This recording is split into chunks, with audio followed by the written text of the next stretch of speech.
ओम नमः शिवाय दोस्तों, आप सभी का हार्दिक स्वागत है हमारे पवित्र भक्ति चैनल भक्ति धारा वर्ल्ड में। आज हम जानेंगे एक रहस्यमयी और अत्यंत दिव्य कथा। क्यों भगवान शिव की जटाओं में समा गई थी माँ गंगा। यह सिर्फ एक पौराणिक कथा नहीं है, यह दर्शाती है ब्रह्मांड की शक्ति, अहंकार का विनाश और भगवान शिव की करुणा। तो आइए आज की इस दिव्य यात्रा पर निकलते हैं, जहां हर शब्द में छिपा है ज्ञान, आस्था और अध्यात्म। वीडियो को अंत तक जरूर देखें और हमारी पिछली वीडियो भी अगर नहीं देखा हो तो कृपया उसे भी देखिए। चलिए शुरुआत करते हैं। गंगा, जाह्नवी और भागीरथी कहलाने वाली गंगा नदी भारत की सबसे महत्वपूर्ण नदियों में से एक है। यह मात्र एक जल स्रोत नहीं है, बल्कि भारतीय मान्यताओं में यह नदी पूजनीय है, जिसे गंगा माँ अथवा गंगा देवी के नाम से सम्मानित किया जाता है। एक पौराणिक कथा के अनुसार गंगा पृथ्वी पर आने से पहले सूर्यलोक में रहती थी।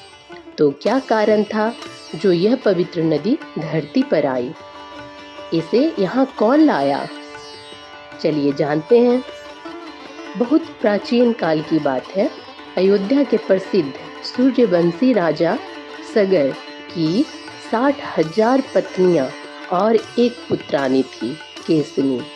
केसनी से एक पुत्र हुआ, अंशुमान, और अन्य रानियों से 60,000 पुत्र उत्पन्न हुए।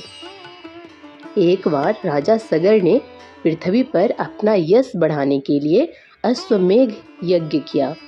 यज्ञ का घोड़ा स्वतंत्र रूप से घूमता है और कोई भी उसे पकड़कर चुनौती दे सकता है। देवताओं में इससे चिंता उत्पन्न हुई और इंद्र ने उस घोड़े को चुपचाप उठा लिया और उसे लेकर पहुंचे महर्षि कपिल के आश्रम में और वहां छोड़ दिया। जब राजा सगर को घोड़ा ना मिलने की सूचना मिली तो उन्होंने अपने 60,000 पुत्रों को भेजा। उन्होंने संपूर्ण पृथ्वी की खुदाई की और अंत में कपिल मुनि के आश्रम पहुंचे। उन्होंने देखा कि यज्ञ का घोड़ा वहां बंधा हुआ है और बिना विचार किए कपिल मुनि पर चोरी का आरोप लगाया। महर्षि कपिल गहरे ध्यान में थे। जब उन्होंने आंखें खोली तो अपने तपोबल से सभी 60,000 सगर पुत्रों को भस्म कर दिया। बाद में अंशुमान वहां पहुंचे। उन्होंने कपिल मुनि से क्षमा मांगी। मुनि ने कहा कि इन आत्माओं को मुक्ति तभी मिलेगी जब स्वर्ग से गंगा का जल धरती पर आकर उन्हें स्पर्श करेगा। अंशुमान ने प्रयास किया, फिर उनके पुत्र दिलीप ने भी तपस्या की, लेकिन दोनों असफल रहे। राजा दिलीप के पुत्र राजा भागीरथ ने अपने पूर्वजों की आत्मा को मुक्ति दिलाने का निश्चय किया। उन्होंने हिमालय पर कठोर तपस्या की, बरसों तक एक पैर पर खड़े होकर बिना भोजन के। उनकी तपस्या से प्रसन्न होकर माँ गंगा प्रकट हुई और बोली, हे राजन, मैं धरती पर उतर तो आऊंगी, परंतु मेरे बेग को कौन संभालेगा? मैं तो सारी पृथ्वी को बहा ले जाऊंगी। भागीरथ ने भगवान शिव की शरण ली।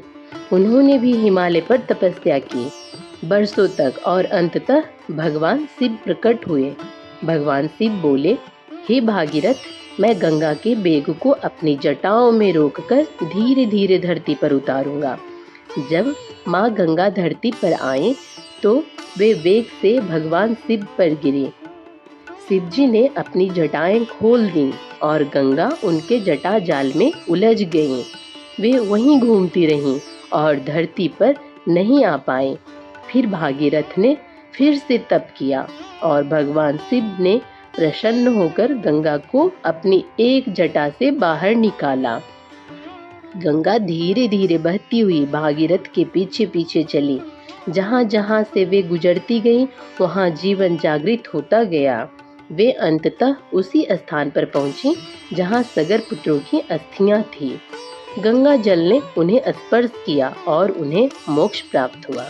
इस दिन से गंगा धरती पर प्रवाहित हो रही हैं, मानवता के कल्याण के लिए। यह कथा केवल ऐतिहासिक नहीं बल्कि एक गहरा प्रतीक है। बिना विनम्रता और संयम के ज्ञान विनाश का कारण बन सकता है।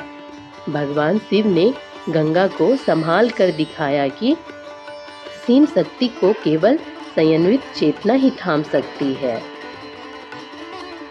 अगर आप भी भगवान शिव और माँ गंगा का आशीर्वाद पाना चाहते हैं तो सुबह सूर्योदय से पहले स्नान करके शिवलिंग पर जल और गंगा जल चढ़ाएं।